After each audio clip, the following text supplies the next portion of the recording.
Introduction: the value of your soul. Who are you? Who are we?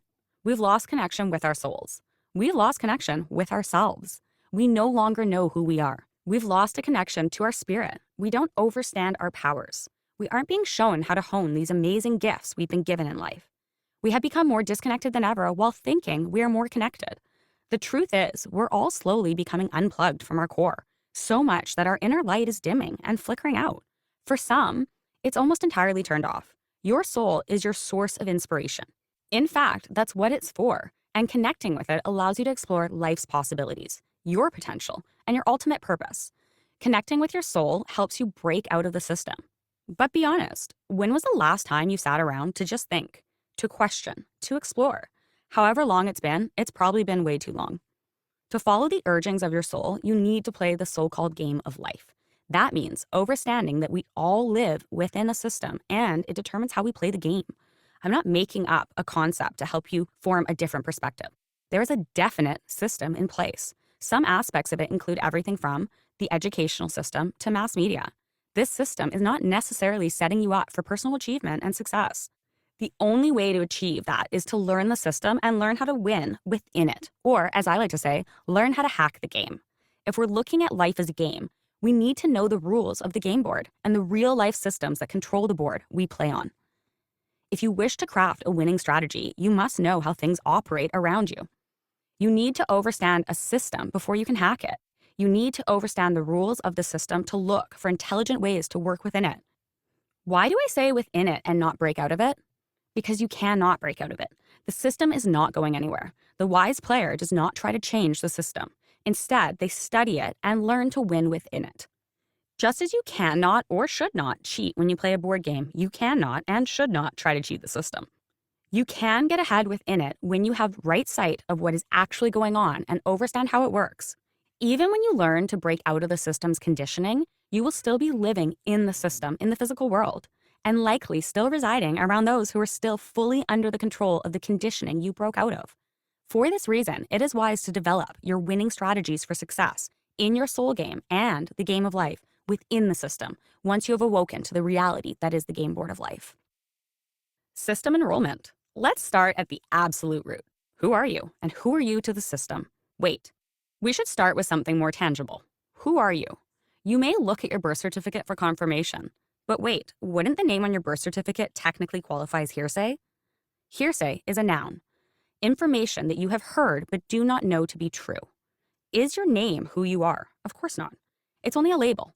Your birth certificate is not merely a public record to acknowledge you exist. It is your entrance into the system. Huh? Yes. If someone says, "Who are you?" you do not need to respond with the name a parent has given you. In fact, you do not know that to be your name. You were told that was your name when you were registered as a legal entity. The name given to you is your name as a legal entity. Think about this. Did you ever have free will to agree to sign up into the system? Did you ever agree of free will to pay taxes? Did you agree to be tracked and monitored for behavior or finances? No, of course not. It was assumed because you were inside the system. You never had a say. It was an obligation and a responsibility with no course of action against it. But how can that be? Aren't you a free citizen? Not really. If you are a citizen of a country, you are technically owned by them, at least in terms of what you must do and how you must behave inside the foundational structure that you never agreed to. Doesn't sound very free to me. But how can they force you to do any of these things if you never agreed to any of it? In fact, no one even asked you if you wanted to participate in the system. Let's break this down. Before the birth certificate, at birth, you were issued a foundational document which recorded your birth. It listed your parents' names and your vital stats. That's it. Just a record. It wasn't legally binding. The birth certificate is relatively new in the grand scheme of modern society, introduced in the US in 1866. And it simply serves the purpose of tracking and collecting on assets of the state. Yes, you are only an asset in the system's eyes. You have a purpose here to play in someone else's game, and it started on day one, the day you were born. Legally speaking, your parents do not own you. Take a look at the word parent. It almost looks like a pair that rents. But rents you from who? From the system. That's who. Legally, parents are considered guardians of their children, not owners. Parenthood is about duty, not rights. What parents have is a presumption that they will fulfill their duty of care to a reasonable standard. Your parents are your legal guardians. They do not have legal ownership over you. Who determines guardianship? The system. All children born are legally citizens and belong to the government of the country where they were born. That is, if a parent signs a birth certificate and signs you up for the system without your own free will. A birth certificate is not a living foundational document of record. Not at all. A birth certificate is not a record of your birth. It is a registration of you into the system. It is the moment your parents forfeit their rights, promising to sign you over and up into the system and agreeing to play by the system's rules. At that moment, parents unknowingly agree to do as the system says, or social services can come and claim their asset back. Technically, parents do not own their children. This is why social services can take a child. Children do not legally belong to their parents. Similarly, once you are signed up into the system, you agree by default to play by the system's rules, or else. Or else, meaning do X, Y, Z, or the system will fine you, or even worse, jail you, which is simply confinement. As a participant of the system, you must follow the rules of their game board, or you are punished. Huh? Let's back this up. A living foundational document told the hospital, not the country, that another human was born and their parents' names. It left legal ownership of the child to the parents. And it was simply a record to show that you happened. Kind of like signing a guest book at a wedding. Like, hey, I'm here, let's celebrate. Nothing more and nothing less. Birth certificates, on the other hand, are legally binding documents printed on bond paper. How could birth certificates be valuable as an asset class? Their value is dictated by the volume of them, meaning how many a country possesses and the future earning potential of them, aka as a whole. The population of a country has a value in sheer workforce, and countries use this resource to validate their value in the global game. Your birth certificate is an important legal document that establishes who you are, when and where you were born, and who you belong to. For example, if you hold a Canadian passport, you belong to Canada in the global game. Holding your passport is no different than wearing a school varsity jacket that labels where you are from and what team you play on, akin to being branded. The only difference is you never chose your team. It is your enrollment into the system, and it is required to collect any further pieces in the game, such as a passport, medical services, social security, or insurance numbers, even school enrollments. Notice the wording? They told you who you were and what your name is. You do not know that to be true. You have been told. Assigned. Now, before we go on, we need to pivot to a legal lesson and address this question. Why is your name always and only spelled in capitals on all legal paperwork? Because it is not referring to you as a human soul. It is referring to you as in the name and number they assigned you, which ultimately formed you into your own legal entity without you even knowing it. Ever wonder why they ask you to confirm your name and claim liability at the beginning of any trial? Because you must first agree that you are the citizen in question before they are able to proceed.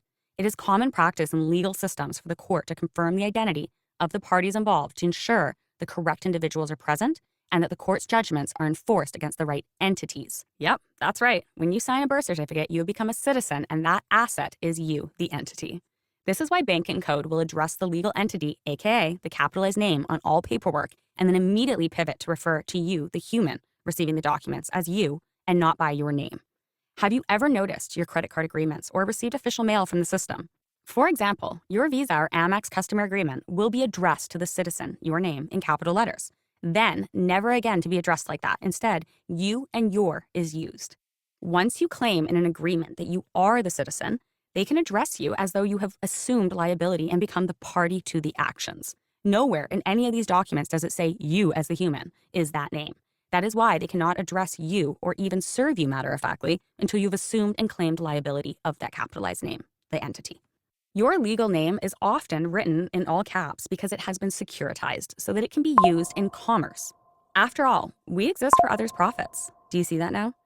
You were born and expected to have to earn the right to live. You have never truly been free. You merely have the illusion that you were free. Do the serial numbers on birth certificates relate to your registration number, as in, what number are you as a human soul that was born? Or do they relate to the trust they sit in? They are printed on bond paper after all. Could this be why, when they take blood from a baby after its arrival, they take it from the soul, S-O-L-E? Do you notice that it is the same as soul? Could this all be a coincidence, or is your soul owned from the moment you arrive and take your first breath? The ultimate goal in life is freedom. We each live our own soul game, and the purpose of our life is to find our soul's calling. That's quite a challenge when you remember that we live and operate on a game board controlled by external forces and must play within their rules. However, the real triumph lies not merely in following the rules, but in understanding them deeply and using this knowledge to your advantage. Your true power emerges when you identify your unique self and grasp why the soul game is pivotal, even more so than the external game of life. This volume is your guide to uncovering the intricacies of your soul game. It sets the stage for Volume 2, where you will dive deeper into understanding the broader game board of our world.